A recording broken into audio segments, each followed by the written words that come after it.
River Road, you got me running way back home. River Road, you got me running all night long. You got me singing some canal boat song. River Road, you got me running all night long.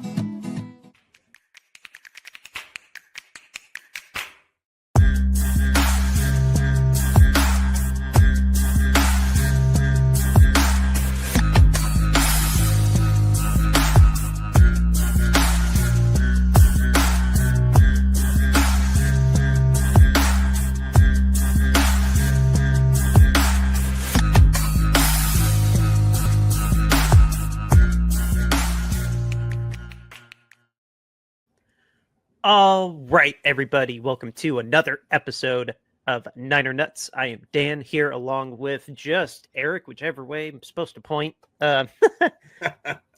Jimmy B is not with us today because he is off. He's honestly having a pretty good time right now. He's out watching the Phillies playing the Dodgers, praying that they don't get beat this time. Good luck against the Dodgers, though they're the Dodgers. You have to keep me posted. Do you have the score up in front of you? It was 0-0 about 10 minutes ago. Okay, because all I have is football scores in front of me. The only baseball I've watched so far this postseason was the one time I turned on the Cubs this season. They are getting annihilated by the Brewers in the second inning. They were already down like 9-1. It was awful. It was so bad. But guys, we when we have a Thursday night football game, we just don't have a second episode. So yes, we're late to the party, but we are still celebrating Victory Friday on a Victory Monday. We went toe to toe with the LA Rams, had to go into overtime, but we came out on top. We are on top of the division, and as of right now, because the Eagles lost. If I understood it right, I think we're on top of the NFC, like right now. Not just our division, but the Rams losing, the Seahawks losing, and the Cardinals losing. Both of them also in dramatic fashion. Oh, yeah.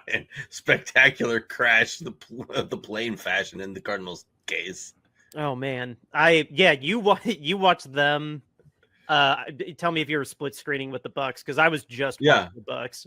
Yeah, I split screen with the Bucks. Okay, cool. I didn't split screen. I was just watching the Bucks because I wanted to see the throwback game, and I love Baker. And once again, he won in amazing last second field goal fashion, as he always does.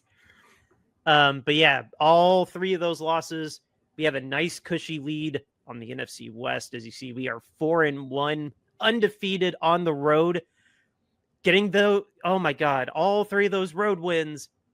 All against the division, dude. Like, we were in Seattle, we were at Arizona, and now we've left Levi's South with a victory. Could not have asked for a better way to start the season, especially with us being unhealthy. Mac Jones leading the way because Purdy's still dealing with his turf toe. Mac Jones, my God, dude, give him a game ball, give him some kind of an award. He completed, there's no percentage there. He was 33 of 49 pass attempts with how much he was getting the tar beaten out of him. Threw for 2 touchdowns, only took 1 sack, had a 100 QBR rating. Christian McCaffrey not leading the way in receiving this time, but he did account for over 100 yards again, as he always does, 30 touches. Kendrick Bourne, though, what a coming out party for him. Never this productive with us when he was with us before. He lit up with 10 catches, 142 yards, managed to not find the end zone. That was reserved for Christian McCaffrey and Jake Tongas. Jake's touchdown was a thing to behold, too. That was amazing. Just rifle lightning pass right to him in the end zone. No one was on him because they were too focused on Christian. Demarcus Robinson, too, got a couple touches. Kyle got a couple touches. He spread the ball around. Mac Jones, he loved Kendrick, but he still found a way to spread the ball around. And then also on defense, we had 2 fumble recoveries on defense, 2 turnovers after coming into the game with none. We got 2 critical turnovers. Alfred Collins is the one that got all the attention at the goal line in the fourth quarter after the 2-minute warning. even though we still ended up going to overtime because Kyle didn't want to just get a first down and end it there. I was screaming my head off over that. And then defense, too many numbers to cover for me. But on the Rams side, bend don't break. That's our motto. Bend don't break. We almost gave up 400 passing yards to Matthew Stafford, 3 touchdowns, only hit him once, 111 quarterback rating. So honestly, pretty damn similar to Mac Jones. Kyron Williams held him to 65 yards, and then Blake Corum, he had just one good run, and that was his only good run. And then honestly, I don't know. I had the beholder. We did let 4 different receivers go over 60 yards, but I take it as a win that we kept all of them from going over. We made sure none of them got over 100, even though, we still let 4 receivers go over 60 yards. So that's not exactly a bragging point. And we gave up 3 passing touchdowns. But again, we caused 2 fumbles. Matthew Stafford lost 1, and then Kyron Williams lost 1. Oh my gosh. I'm glad we didn't tape this on Thursday because I was on such an emotional high. Like, now we can take a breath. A little bit more objectively. Still celebrate. We are on top of the division, and we got a 10-day mini bye. Get a little bit of rest onto our very, very banged up roster. Just wow. I'm just stunned. Mac Jones especially, just the cojones on him, getting the tar kicked out of him the way that he was. It was amazing. What did you think of this game? Were you as blown away as I was? Yeah, I was. I mean, to see them start with a 14-0 run at the beginning of this game was astounding to me. I didn't expect that in any way, shape, or form. I mean, I expected this game to be a blowout, and not of the variety where 49ers were going to come out on top. I mean, oh yeah, me too. On record, we both thought this was going to go very, very bad. Yeah. I mean, I will fully admit it. I mean, I thought this was going to be a very poor game for the 49ers. I mean, how could you not with them missing all the players that they were missing, and LA coming in relatively healthy with all their players? I mean, you just can't, and it being a home game for LA and short week and everything like that. I mean, if you look at the statistics, the Thursday night game is won by the home team the vast majority of the time anyways. So, I mean, everything's set up for it to be just an ass kicking, and it was not going to go the 49ers way. And lo and behold, they come out and they just march down the field and they get a touchdown right off the gate. And then they come back down and they march down the field and they get another touchdown. And it's like, well, what the heck is going on? I love it, what I'm seeing, but I don't believe what I'm watching. I can't believe that it's 14-0 already. Like, this is crazy what I'm seeing here. And, they were able to just carry that momentum through the whole game. Now, I mean, it slowed down a little bit in the second half, and it really felt, kind of like the announcers were saying in the second half, that the 49ers were really just struggling and grasping and just gripping and doing everything they could to try to make the offense go and really fighting to get down the field and to make points happen. And it did seem like that at times. As you see there by us scoring only 3 field goals in a row after halftime. Yeah. So, I mean, it was really a tough struggle there in the second half. But it was enough to make it work. And, I mean, Mac Jones, he's looked really good. I mean, you can't deny. I mean, he's completed 67% of his passes. Threw for 2 touchdowns, no picks again. I think he's a 6-to-1 or a 6-to-2 touchdown interception ratio. I think it's 6-to-1. Yeah, I think it's 6-to-1. I think he's only thrown 1 pick. He only got sacked. He only got sacked the one time where it looked like he died.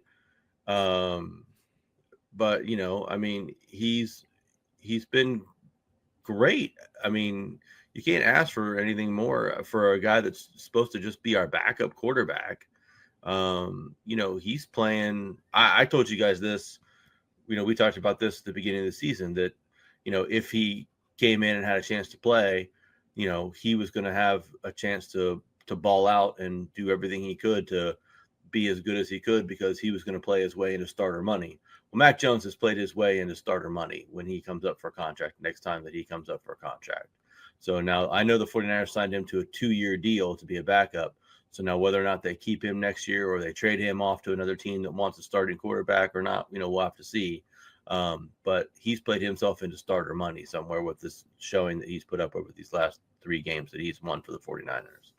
John has every right to try and strong arm somebody, at least right now. I mean, obviously we're still early in the season, but like taking anything less than a third or hell, like again, just right now, less than a second.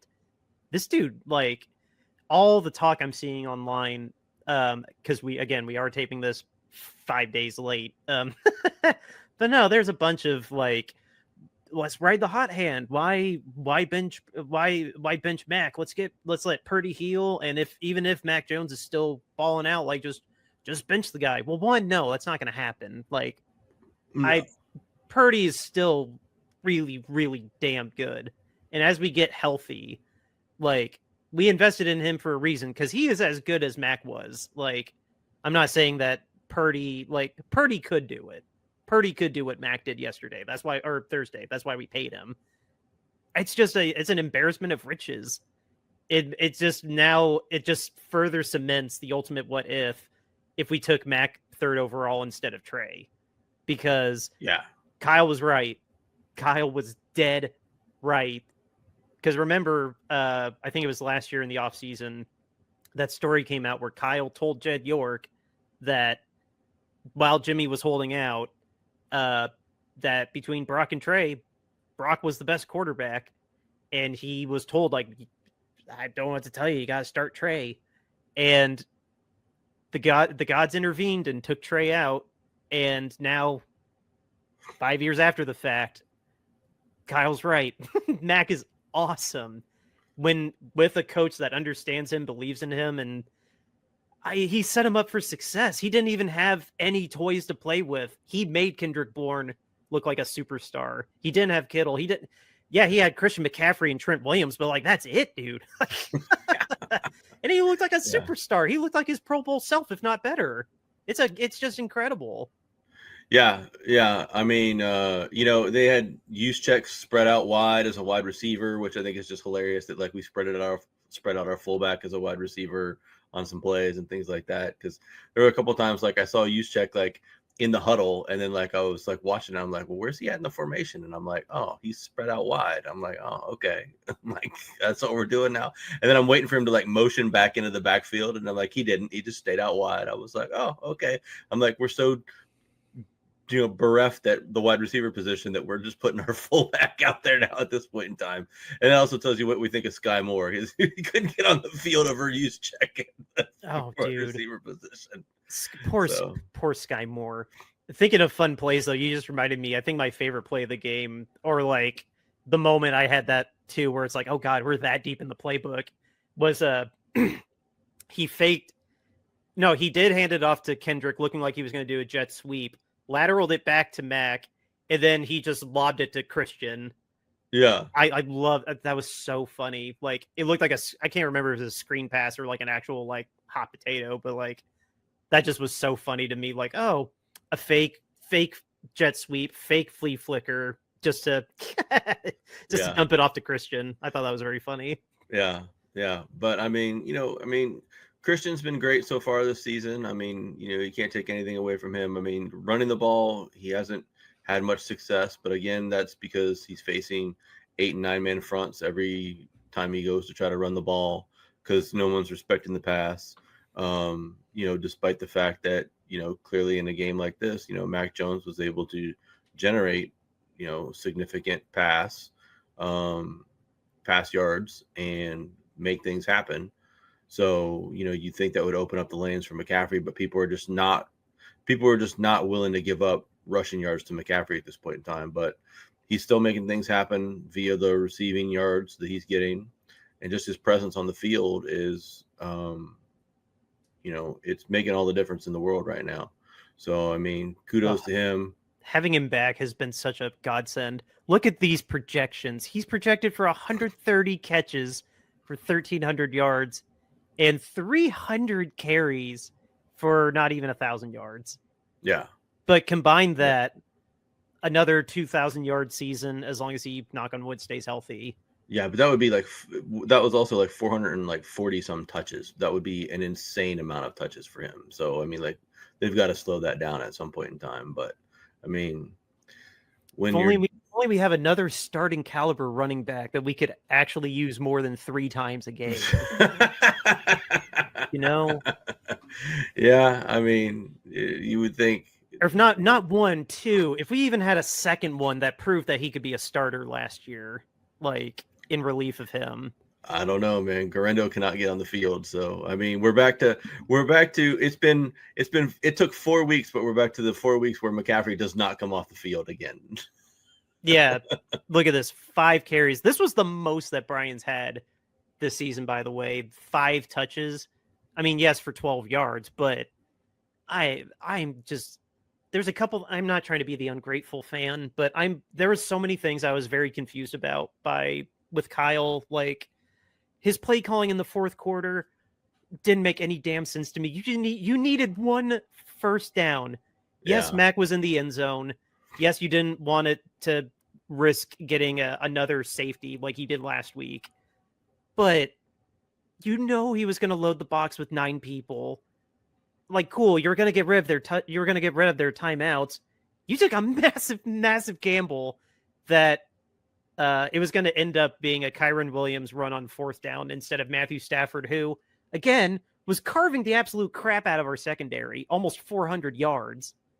You were that close. You were a very slightly overthrown pass to Tutu Atwell to losing. Remember, because that first one flipped the field, and then they just missed him on the second one, and the game would have ended on that one. Yeah, when they got the ball back off the Alfred Collins recovery, I mean, I have to admit that, like, I jumped off my couch and almost hit the ceiling because I was, like, so excited. Because I certainly didn't expect that to happen and didn't see that coming, because I thought the game was just over at that point in time. But thank you, Alfred, for causing that fumble by punching Kyron Williams in the face and then and then getting the football. And then but yeah, I mean on first down, obviously you got to just get some space, right? I mean, I get that. So I mean, I was fine with that. And then on second down, throw a screen pass or do a jet sweep. Do something that's not run up the A gap. Yeah, I mean, I just wanted to see something different. And then especially when on third down, when they had a little bit of room. I mean, like, it was like what, 3rd and 7 or 3rd and 6 or something like that. So I mean, they were off the goal line by like 3 or 4 yards maybe, or something like that. So I mean, like, they had a little bit of room. I thought you could at least have had Mac Jones drop back and just do like a quick slant or something to somebody and just try to pick up the first down, like you said, and end the game essentially at that point in time, is what I really would have liked to have seen. I mean, gosh, you don't want to throw a pick in that situation, but Mac had been so good with the ball all game, and he hasn't really been throwing picks this season. So I mean, like, he only had like maybe 1 or 2 passes that were really iffy. Otherwise, exactly, he was on point with all his passes. So, I mean, maybe you just remind him, like, you're in the headphone, like, hey, you're super careful with the ball. You only throw it if the guy is wide ass open, I mean, whatever, what, I don't know what you do to remind him to not toss the ball into enemy hands or whatever. But, yeah, if you see any blue, then just airmail it to the stands. Yeah. So, I mean, I don't know, but I was disappointed that they just gave it to McCaffrey and plugged it up the middle again as well, because like you said, they gave the ball back to Stafford, and with 40 some seconds, and our punter doesn't seem to be able to kick it very far for whatever reason. That would be my only criticism of this game and this particular team right now, is that our punter he's been in the league for about 17 years, and it seems that his leg is about 17 years old. And Morstead's confirmed that this is his last year. Oh yeah. Yeah, I remember. I think it was before the first week. He said that this is going to be his last year. We should just end it now, and we should get ourselves a new punter, because he doesn't kick it very far. You watch every time they kick it, the returner is running up on the ball to catch it, and he just doesn't. I'm gonna look up his stats when we get to it at some point in time. I'm gonna look at his stats to see his punting averages. I bet you his net punting average is probably 43 yards if I had to guess. That's not very far in today's NFL. Well, and it's sad because we can't get Wisnowski back because he just signed with Buffalo. So yeah, he did. I heard that last night. I mean, he had a bad back with us last year. I remember he had like a chronic back issue, but like, no, I agree. This guy's got history with Morstead's got history with our special teams coordinator. His first year with us, so like I get it. You want to clean house. You want to bring in people that you're accustomed to, unless except for Moody, but. Obviously, we got rid of Moody at the right time because, again, hey, good segue into Pinheiro. Pinheiro, dude, another clutch game from him. He hit all 4 field goals. He hit a 59-yarder. Yeah, he's awesome. That was the one that just kissed the upright and just that little. Yeah, just needed that little love tap, and then it was in the ends, or then it was in the uprights. He's money. Eddie's money. I can't remember what our actual nickname for him is, but Eddie Money. I like that. That's fine. He's been awesome. Absolutely love this signing. They did good instead of I can't even remember the name of the other guy we had at training camp, but I'm glad it's not him. Yeah. Just for argument's sake, Morstead is at 43.7 his average punt distance. Yeah, that's not. What is the expected per punt? Like, isn't it supposed to be like 50? Like, I don't know. I'm gonna have to look. Now I'm gonna have to like look up punter stats, which is ridiculous. Like, I mean, it's obviously variable. Like because your goal is to get it behind the 20. Yeah. So I don't know if that average is really that reliable per se. Like, because you don't want to. The touchback is the bad stat. You don't want any touchbacks when you're a punter. But well, just quickly looking. There's a few guys on here that are averaging over 50. Okay. So the guy from Cincinnati is averaging 53 yards a punt. Guy from Philly is averaging 52 yards a punt. Guy from Green Bay is averaging 51 yards a punt. We're losing. You realize right now we're just losing listeners because we're talking about punters. I know. Okay, but out of the 31 punters that qualify, Morstead is the 29th listed punter on here with his 43.7 average. So he sucks. I was correct. My analysis was right, dead on. He stinks. Is he 40? Does it have his age right there? I don't think he's. I don't know because I wouldn't bet he's page now. No, well, it doesn't matter. Like, yeah, his net punting average is only 33.7. See, that's weird though, because like your goal isn't always to get the distance. Like, if you're like on a fringe 60-yard kick and you got an iffy punter or iffy kicker, you don't want to sail that 50 yards. No, he's 39, by the way. Oh, okay.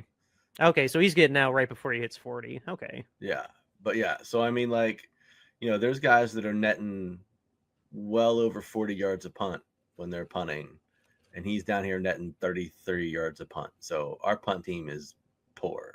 Our special teams is still bad overall. Pinheiro is very, very good.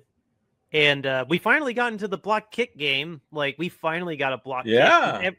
Everybody's getting block kicks this year. I don't know what's happening, but we all decided that we're going to be amazing at block kicks. And we just now, 5 weeks in, finally blocked our first kick. And then we also tipped another one for a miss. So, I mean, sorry, not sorry, LA kicker, but that he had a very rough game. Just polar opposite of Pinheiro. We haven't. Fingers crossed we don't let Pinheiro get blocked, but no, special teams in that regard did really well. We're just still very bad at return coverage. Yes.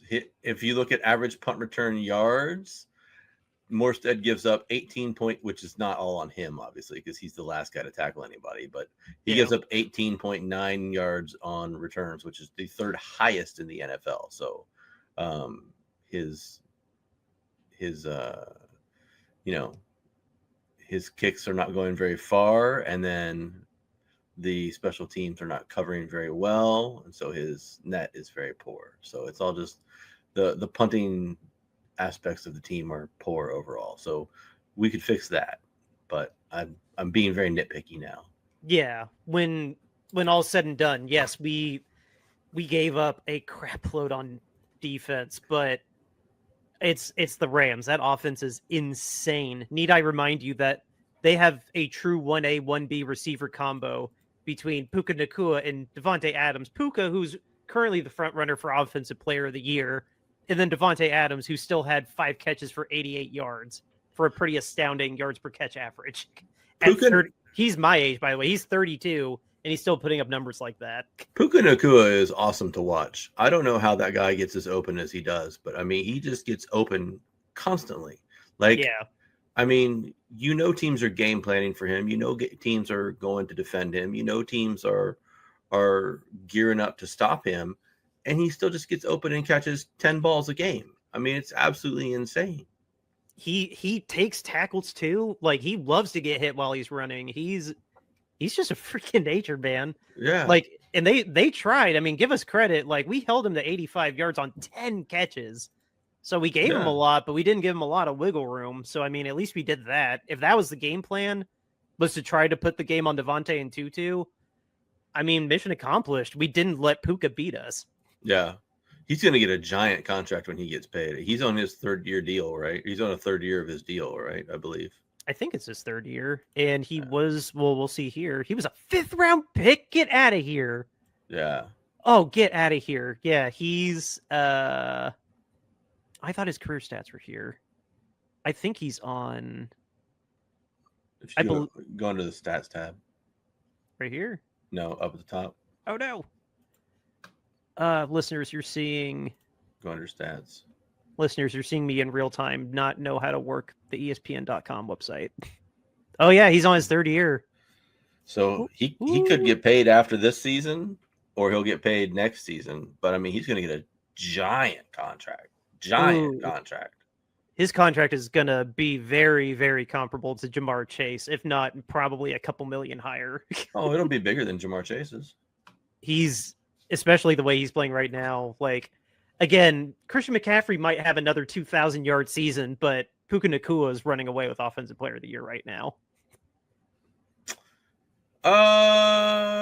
Yeah, probably. I mean, it's not Derrick Henry or Saquon Barkley right now. No. But I would say that if McCaffrey gets to a 2,000-yard season combined, I think he'll be right there in the running.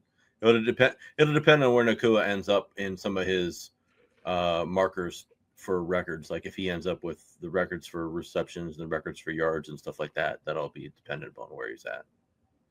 Massive roses too. Like if Matthew Stafford gets him the triple crown, will he be the first quarterback? Was he already the first quarterback to get 2 receivers the triple crown? That's my first question. Because obviously he'll be the first one if he does it 3 times. Oh, I don't know. Because he did it with obviously Megatron in Detroit. And then 3-4 years ago, he did it with Cup. Yeah. If he does it again with Puka. Because I don't think Puka leads all 3 categories, but I'm pretty sure he leads the league in receiving yards and catches. I just don't think it's touchdowns. I'll look for you. But he's got 2 touchdowns. No, he doesn't lead the league in receiving touchdowns. No. He's got to catch a lot. He's a little behind in that category, but yeah. So, but no, I digress. But the defense was really good in this game in terms of stepping up and making plays. They were very opportunistic. Like, like you keep saying, like bend don't break, right? Like, I mean, they played hard and they took advantage and they made plays when plays needed to be made. Whenever a big stop needed to occur, whenever a big play needed to happen, guys stepped up and guys made plays at the times. Alfred Collins forced a fumble. Guys made plays in the secondary. Guys stopped passes. Guys made clean tackles and brought a guy down before he could get to a first down. They made the big stop there in overtime when they went for it on 4th and 1 and stopped them and stuffed them so they didn't get the first down. That was Siegel on that last play. That was our rookie Siegel making that initial contact. Yeah. Stud. Yeah. So, I mean, it's guys just, making these crucial plays at the critical moments in games that are really helping the 49ers right now on defense to be so much better. Now we still got to do better at getting to the quarterback, that's going to require going out and making a move of some sort. So John's going to have to get on the phone and make a trade at some point in time here in the next 3-4 weeks and pick up somebody sooner than later, because we lost Jatir Gross-Matos to a hamstring injury, and my favorite under the radar defensive lineman, Kalia Davis, broke his hand and is probably going to miss at least one, if not 2 games. I don't know if a defensive lineman can play with a club hand like a linebacker can or an edge rusher can, but hopefully he can come back with a club hand. But yeah, Kalia Davis broke his hand. So that's between him and Gross-Matos. Yeah, we got a lot of openings on the defensive line. So applications, come on in. Yeah, but John's going to have to go out and make a move because we can't continue to not be able to get to the quarterback at the rate that we're doing that right now. That's going to bury us at some point in time. I mean, it almost cost us against the Rams, right? Because Stafford just had all day to throw on so many of those plays back there and so much time. So, I mean, we're going to have to be able to get to the quarterback, and John's going to have to go out and make a move to make that happen. You know, is that getting Trey Hendrickson from the Bengals? You know, maybe, I don't know. Is that going out and getting 1 or 2 pieces from some of these other teams that are maybe a little less splashy, but, you know, maybe make a bigger impact because we get 2 guys instead of just 1? You know, not sure there either, but he does both very well. Let's give John some credit. He can make big pitches for the big names, but when push comes to shove, he finds diamonds, dude. Like Yatir Gross-Matos has been playing better for us than he did at any point of his career in Carolina. And obviously Fred Warner was a 5th round draft pick. We don't have to go through all that, but like, he knows where talent is, whether it is a big name or a little name. Like, I have immense faith that at some point, obviously we only have 3 weeks until the trade deadline. I think John is trying. I'd be surprised if he wasn't trying to figure out some edge help, since we're obviously still very much in the running at 4-1. Yeah. And I mean, you know, we've got the ability to be, you know, really on top of things here. You know, in the next few weeks here. I mean, Kittle comes back in 2 weeks. Purdy probably can play during Tampa. Brandon Ayuk should be back probably Halloween, if not November. So perfect time to come in for that playoff push in the back half. Yeah, I mean, even if we lose against the Bucs, so I mean that would be 4-2. We should beat the Falcons. We should beat the Texans. So it'll put us at 6-2, heading into the Giants game at, you know, with a chance to go 7-2, you know, before the trade deadline. I mean, you got to figure at 6-2, we're going to be sitting in worst case scenario, assuming, you know, like I just said, you know, we're going to be right there atop the NFC, right in the thick of things. So, I mean, you got to figure you got to be going all in at that point in time. So, and the back half of our schedule is pretty easy minus the Colts. So, I mean, yeah, that Colts game's getting a little scary. I know. Really trying to figure out how I can come see that Colts game now. The Colts game is going to be way more intriguing than it was at the beginning of the season. So Monday night, I think it's the Monday night. I forget if it's the Monday night before Christmas or after Christmas, but it's like Christmas Monday night football, dude. I know. And the way that Daniel Jones is trying to get MVP now, like I know. I really want to come see that game desperately. Oh, but that's gonna be amazing. Yeah, but I can't make it happen right now. But I'm gonna work on that. So if someone loves me very, very much for a Christmas present, I will like, I don't know. I will do whatever this person that gets me Colts Niners tickets for Christmas. I will be eternally indebted to you because of how insane that game should be.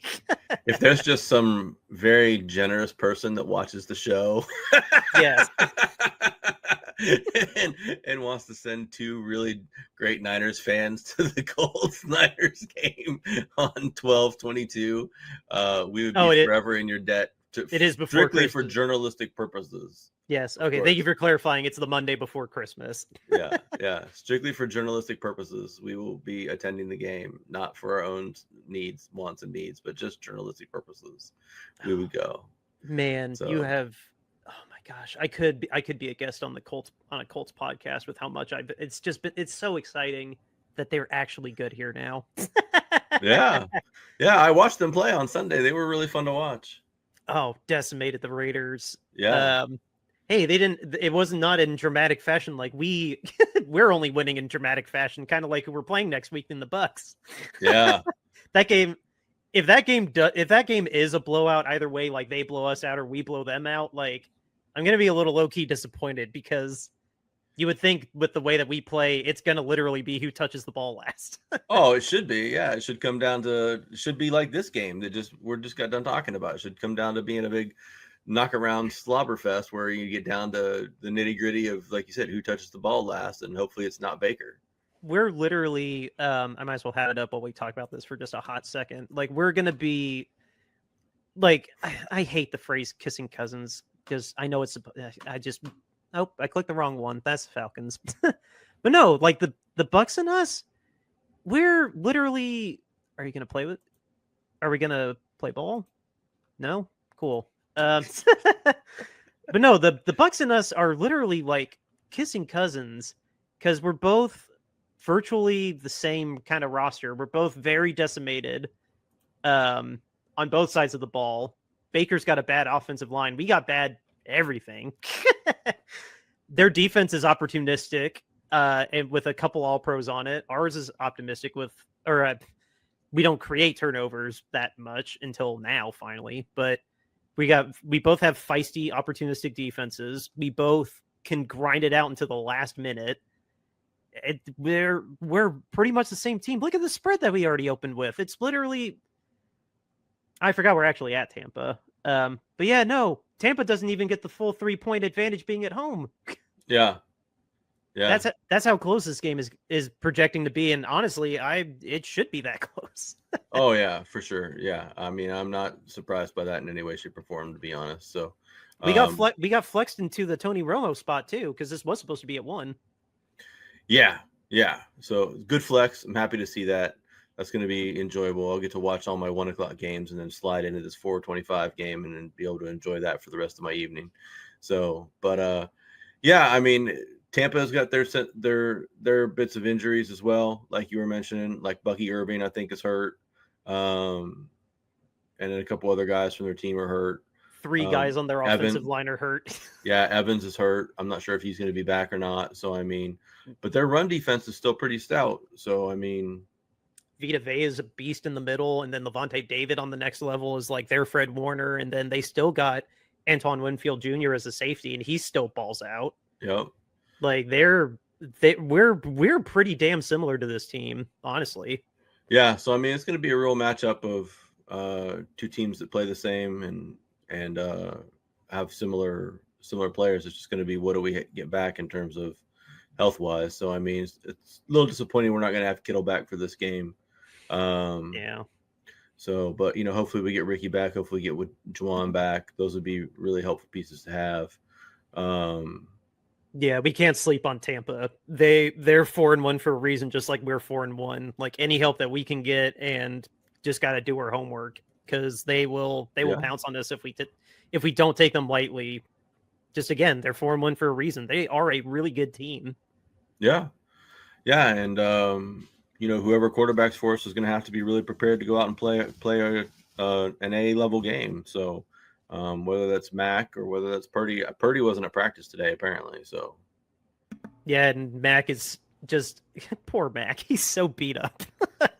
his knees busted. He was barely able to breathe on the sideline, eating a whole baker's dozen of bananas. Like that poor dude gave his entire soul to that game, and thank God we won. Like, yeah. That guy definitely, like. He was strapped up into an IV, whether it was the bus or the plane, however they get to LA. It's only 4 hours away. But he was hooked up to an IV that whole commute. Oh yeah, he was. He was hooked up to that for sure. So yeah, they were trying to do everything to keep him alive on the way back. Oh no, don't fall asleep. Yeah, no Mac, no sleepy for you, Mac, no sleepy for you. Keep your eyes up, eyes open, Mac, eyes open. So yeah, oh yeah, because the one time he just came off the side of the field, he was like dry heaving and stuff. He just looked like he was dying, looked like he was dead. So yeah, but, he couldn't even plant right after that one hit he took where he landed awkward on his calf. Like, to me, it looked like his calf just took a lot of force from his brace more than like his knee tweaked up. Yeah. But yeah, no, he wasn't planting his foot right after that. Yeah. I bet you this line will move a lot closer as the week moves on. This line will probably get down to 1.5. I bet you. Oh yeah, no, I'm glad that bet ESPN. Yeah, no, I bet every line is like this, because no, I don't know how you look at this and don't think exactly this, like a true 50-50 coin toss. Yeah. Well, they think that Mac is already playing. Or no, Mac has more stats than Purdy because he's played more. That's why. Yeah. Yeah. We gotta slow down. We gotta slow down their passing game. So that's what we gotta do for the Bucs. We gotta keep Mbuka off the boards, man. That guy's tough. Yeah. I mean, we faced some pretty damn good receivers already, though. We faced Smith and Jigba. We faced both Puka and Devontae Adams. Like, I don't know. We seem to do okay, even if we give up 100 yards to the leading receiver. So yeah. I mean, hell, did Marvin Harrison score? No, I don't remember. The Cardinals just aren't that good. He didn't have 100. Brian Thomas, we held under 100. But Hunter made a couple good catches. I mean, I think JSN's the only one that's got over 100 on us. Okay. Well, but again, remember we gave up 4 receivers going over 60 yards against the Rams. That's not good. Only one guy's had over 100, Dan. One of them was a running back. Man, it's going to be. Oh man, we'll talk more about that. Because I do want to have a little bit of time to address what we talked about off mic. I think we covered this game pretty good, though, unless you have any one last note on it. No, just, I mean, it was an amazing game to watch. It was fun to be a fan for that game, and great to see the team win. It was an amazing victory, snatched victory from the grip of defeat in that one. No one thought the 49ers had a shot. I'm sure a lot of people's survival pools take a hit that week. A lot of people probably picked the Rams. Just kudos to the Niners. Kudos to, the one thing we didn't talk about was we didn't talk about Kyle, really, and just how great of a job he did in coaching that game, really. He really coached the team up. He really game planned well. He called a hell of a game, outside of a couple nitpicky things that we were kind of talking about there. But he coached a hell of a game in that game and called a hell of a game. So, I mean, kudos to him for really preparing the team and getting everybody coached up and believing that they could actually win that game. So, he's got to be front runner for Coach of the Year at this point in time. Oh, dude, sincerely, I couldn't agree more. Again, obviously 5 weeks in the season, okay, 1 month into the season, what is your argument for anyone that's not Kyle Shanahan for Coach of the Year with all the adversity that he has to coach through, depleted roster, and we're 4-1?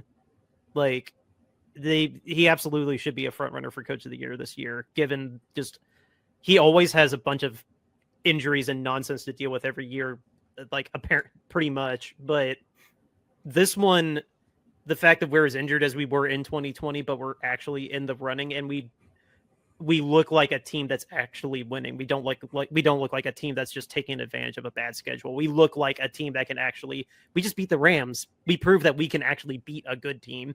And then we have another opportunity to do that against Tampa. Yeah.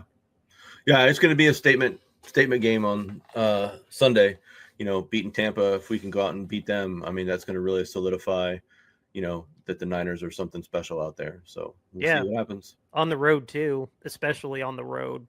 Because I'm obviously a big fan. I think we can do it. Do I think it's a guarantee? Absolutely not, because I've equally watched Tampa, and Tampa's a really damn good team this year too. So I don't know. I hate cheering against Baker, but when it's against my Niners, I will, I guess. Yeah.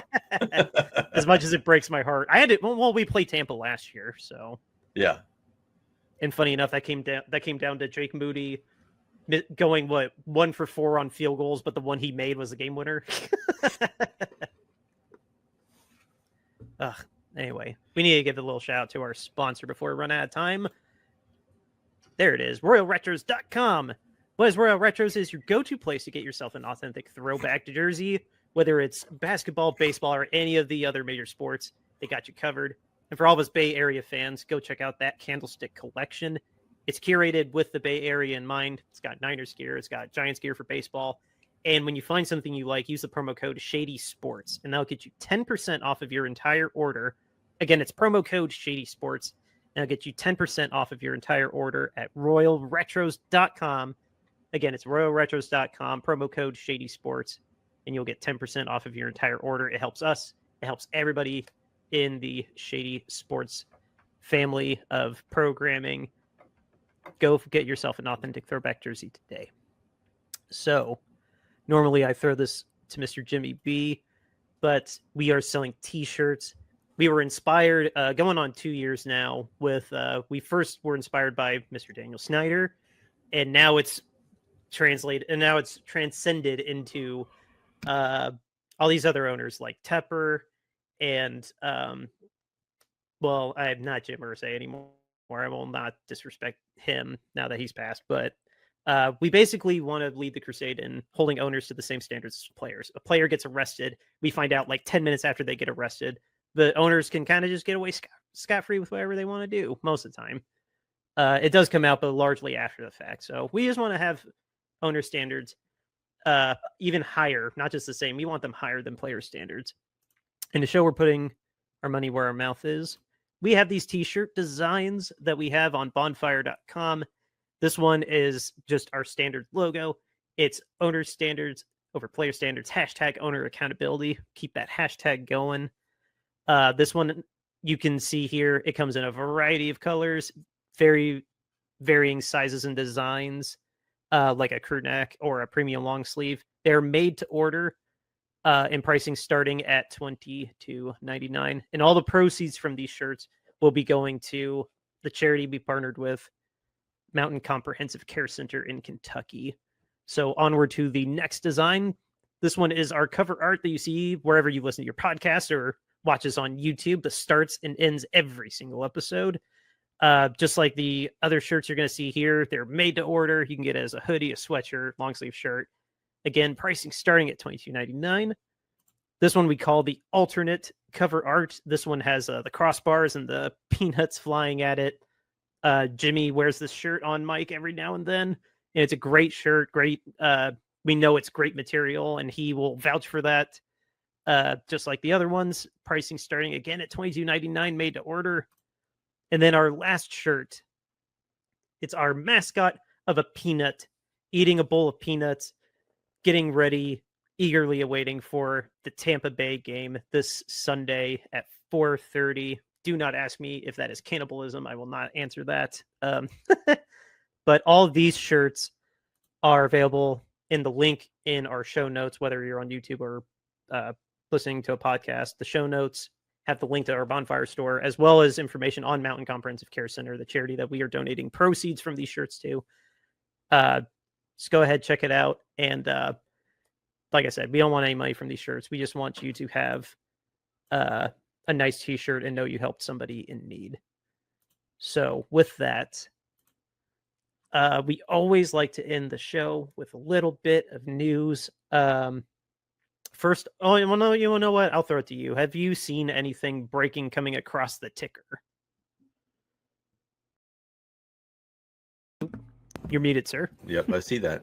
The Monday Night Football game between the Chiefs and Jags is still 0-0 currently for anyone that cares, and it's not going to care because this is past time, but whatever. Gannon apologized to DeMarco Cardo, or however you say his name, for the sideline spat because he blew up at him for dropping the football.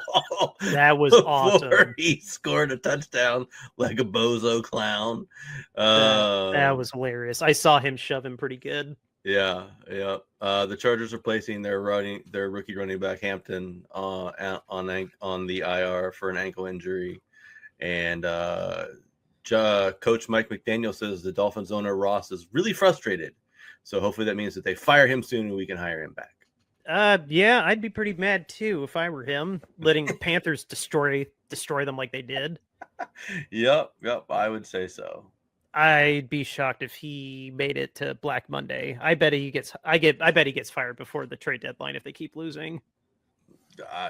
Can you hire a coach mid-season like that? I mean, we've seen coaches get fired pretty early. Remember the Panthers fired their coach after we beat them, and that was like week 5? Yeah, I think that was this week. And they'll do something like, I don't know. Maybe they won't go crazy like Irsay did when he hired Jeff Saturday, but it's possible to get a coach this early in the season still. Yeah, I just want to get Mike McDaniel back. That's all I care about. Oh man, partnering him with Clint Kubiak that'd be aces. I would love that. Yeah, because Kubiak's been really good for us so far. Kind of like the other Kubiak. I might be getting the Kubiaks mixed up. One of them left us for Seattle, and we got another Kubiak. There's a lot of Kubiaks from that family tree. Like a lot of McCowns. Yeah. Okay. Well, anyway. But you have the best news item for save for last. Oh yeah, no. I'm not gonna keep us too long for this, but it obviously really needs to be addressed. Especially because I'm going to be selfish, and this happened in my backyard because longtime listeners know I'm in Indianapolis, and Mark Sanchez was supposed to be here to call the Raiders and the Colts game. And putting this up before I say any more, because all this is alleged. No, he was supposed to call the game. That's true. Yeah, he was allegedly going to call the game. Okay, so he was going to call the Raiders and the Colts game, but Friday going into Saturday, so 12:30 a.m. Saturday morning, technically, he was in an alley for some reason, and he allegedly was very inebriated, and he saw a driver that had a truck to pick up cooking oil from the restaurant in one of the hotels, whichever one in the alley, and he decided that he was parked in the wrong spot, and it just kind of blew up from there into a very violent altercation. The gentleman who was just trying to do his job was a 66-year-old man that ended up with a pretty nasty laceration on his face. And Mark Sanchez not only got pepper sprayed by this gentleman, he also got stabbed multiple times in the chest. So, beyond that, there's been videos coming out about there's been videos from people recording both of them getting in ambulances, and one security footage of Mark Sanchez walking around holding his chest. No one really said anything from Fox, and Fox has not made a decision on what's going on yet, which that could be very dated by the time you hear this, because we are taping this on the 6th. But as of this taping, they haven't decided to let him go or suspend him or anything yet. He has been charged here in Marion County, though, with 3 misdemeanors. One of the misdemeanors of which got moved up into a felony battery charge resulting in bodily harm or injury. And then the other two are still misdemeanors of public intoxication and unlawful entry in a vehicle, I think it is. Allegedly, whatever disclaimers. And the other charges can still happen. He was supposed to have a preliminary, get in front of the judge on the 7th tomorrow, but a judge allowed that to get delayed. So, I mean, this is still a very, very, very fluid situation. There could be more charges. There could be more stuff that comes out of the woodwork. But, allegedly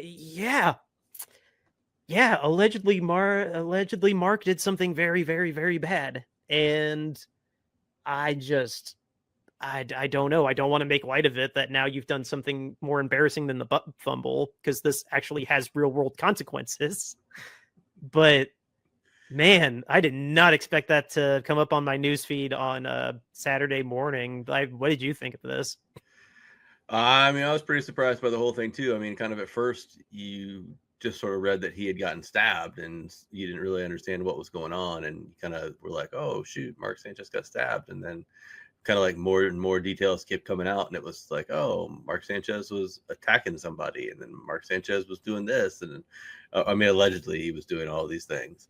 And it just became more and more of a thing where he had clearly been the aggressor in the situation, and it was just kind of shocking to see, because you just don't expect that. So I'm just stunned. I was out of town. I'm not making a joke. I was out of town, so like I was blowing up your guys' phones because I just couldn't believe the story was happening.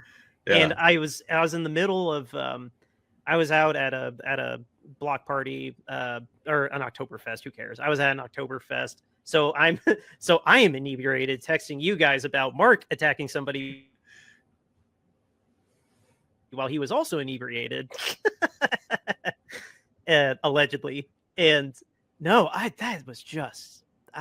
just speechless. I can't wait to get to the bottom of it and just kind of pay attention to what's going on. There's a handful of reporters up here, like local Fox and CBS reporters that I follow on socials that have been really feeding me the most information. Yeah. But yeah, I don't know. My heart goes out to the guy who got attacked, and I hope Mark's family's holding up okay while this is going on. Like I don't know. I really don't know, man. This does not. If this pans out the way that it has been reading, like this just does not look good for Mark at all. No, it doesn't. So I thought it was most interesting was they brought in a whole different crew to do the game, as opposed to just having like one person come in and like work with his usual partner. They just like completely like took his whole partner out and brought in a whole crew. And it was Brady. It was Brady, Quinn, and I can't remember who the other guy was. You remember? No, I don't remember. But Chris Myers, wasn't it? Yeah, oh, yeah. There you go. Yeah, it was Chris Myers, because it's Adam Eamon or Eamon. I can't. Yeah, Adam Eamon. Adam Eamon, like Eamon. Is that how you pronounce his last name? Sure. I know it's Adam. I know it's Adam and Mark, but yeah, no, they're just like, sorry, you get to. We'll still pay. I really hope they still paid Adam just for the inconvenience. That would suck if he didn't get paid. Do you imagine how mad he is? He just didn't get paid. He's like, "What do you mean I don't get paid this week? That's some bullshit." Earmuffs. That'd be so funny. Yeah, we're donating your paycheck to Chris and Brady. The Sanchez is out there allegedly stabbing people, and I don't get paid because of that. What is this crap? Oh my god! So, hopefully he got paid still. I just can't with this story. This is just wild. Yeah, well, I look forward to you keeping us updated. I will let you know when I don't know if he left Indianapolis yet. I'd imagine if they expected him to go in front of a judge, that I don't know. I'll let you know. I won't call her out on here, even though she's a public figure. But there's a very specific reporter that I will eagerly check every couple hours just to see what her updates are. Cool. Because she seems pretty in tune with what's going on with this story. Yeah. Like she broke all the stuff that I was reading to you on Saturday. Nice. And then everyone else picked it up and like, so no, kudos to her. She's awesome. Actually, her name's, I'll just say her first name. Her name's Angela, and she works up here at Fox, our local Fox, and she's great. Cool. Well, this is the TMZ segment of our yes our podcast this week. Yeah. Oh my gosh. This was not just somebody got hurt. I mean, it is, but yeah, somebody got hurt. I realized what I was saying in the moment. I was like, oh, bad choice of words there.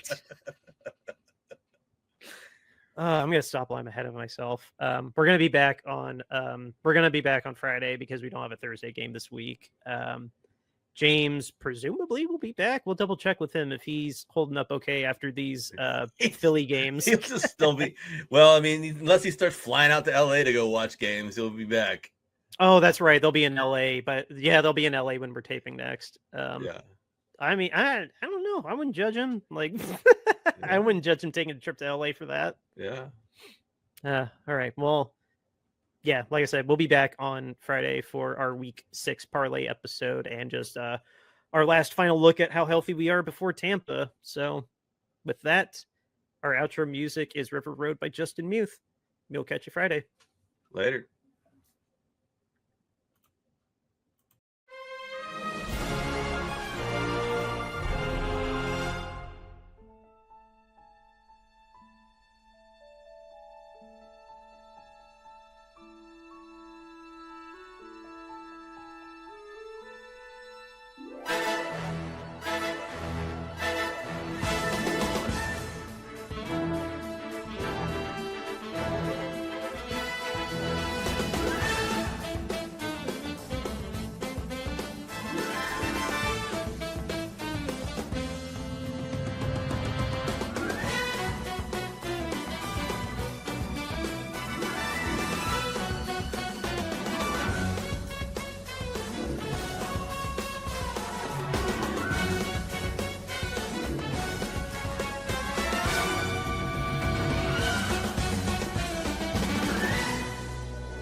River Road, you got me running way back home. River Road, you got me running all night long. You got me singing some canal boat song. River Road, you got me running all night long. River Road, where have all the women gone? Have they kissed her hand and waved you bye-bye? Have they thought about crossing your double yellow lines? River Road, they love the way you wind.